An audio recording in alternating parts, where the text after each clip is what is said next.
அனைவருக்கும் ஆத்ம வணக்கம். ஞானபிதா பாரம்பரிய மூலிகை மருத்துவத்தின் சார்பாக இன்றைக்கி ஒரு லிங்கக்கட்டு அதை பற்றி பார்ப்போம். ஏற்கனவே நான் போடுற வீடியோவில் புறமே நம்ம காட்டில் இயற்கையில் அதாவது முருங்கை அதிகமாக பூத்துக்கிட்டு இருக்கு, அதிலிருந்து மருந்து செய்ய போகிறோம்னு சொல்லியிருந்தோம். அதுக்கு லிங்கத்தை முதல்ல நம்ம சுத்தி பண்ணணும். பசுவின் பால், எலுமிச்சம்பழம் சாறு, குப்பைமீன் சாறு விட்டு சுத்தி பண்ணிக்கிடணும்.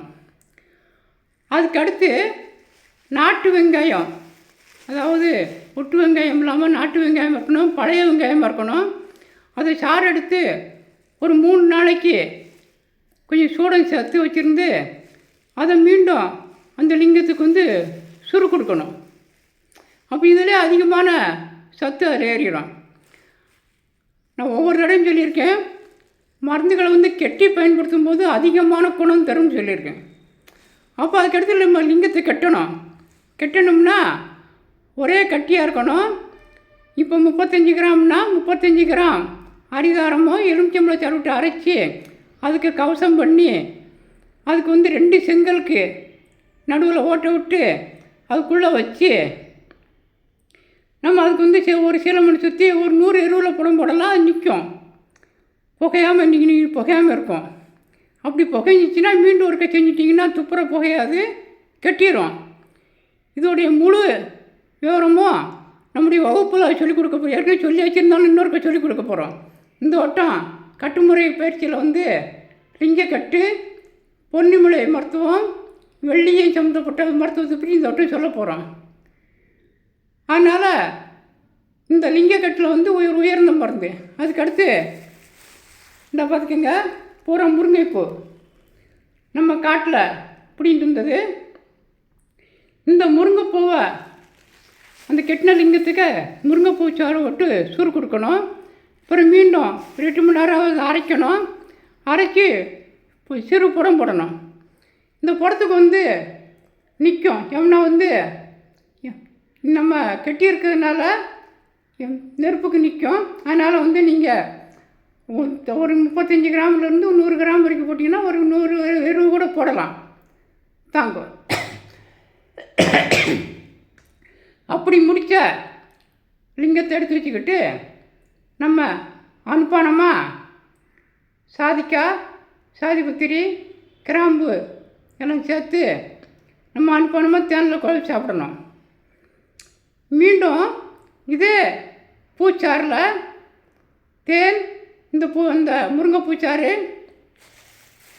அதோட சாதிக்காய் சேர்த்து ஒரு டானிக் செய்யணும்.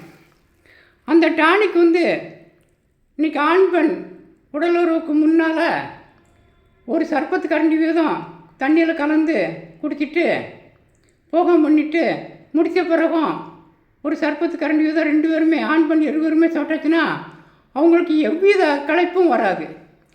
நீங்கள் ஏற்கனவே நாகக்கட்டை பற்றி போட்டுட்டு இருந்தோம், நிறைய பேருக்கு பயன்பட்டுட்டு வராங்க. அதாவது அவங்களுக்கு களைப்பு தெரியல, வெயில் தெரியல, கொசு கடிக்கலை, ஆரோக்கியமாக இருக்காங்க, கேன்சர் குணமாகுது. அது மாதிரி நரம்பு சம்மந்தப்பட்ட பிரச்சனைலாம் சரியாகுது, கண் பிரச்சனை சரியாகுது. அப்படிப்பட்ட மருந்து உள்ளதை நம்ம போட்டுக்கிட்டு நிறைய பேர் ரிசல்ட் சொல்லிகிட்டே வராங்க.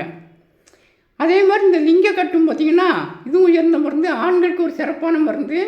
அதே பெண்கள் சாப்பிட்லான்னா கண்டிப்பாக சாப்பிடலாம். ஏன்னா முருங்கைப்பூ எல்லாம் சேர்ந்துருக்கிறதுனால கண்ணுக்கு இது ஒரு நல்ல மருந்து. கண் பார்வையும் நல்லா தெளிவடையும், நரம்புகள் பூரா வலுண்டாகும். அப்படிப்பட்ட ஆன்ம சக்தி அதிகமாக உள்ளது மருந்து தான் இந்த லிங்கக்கட்டு மருந்து. அதனால் அந்த மருந்து தேவைப்படுறவங்க நம்ம தொடர்பை கேட்டு வாங்கிக்கோங்க.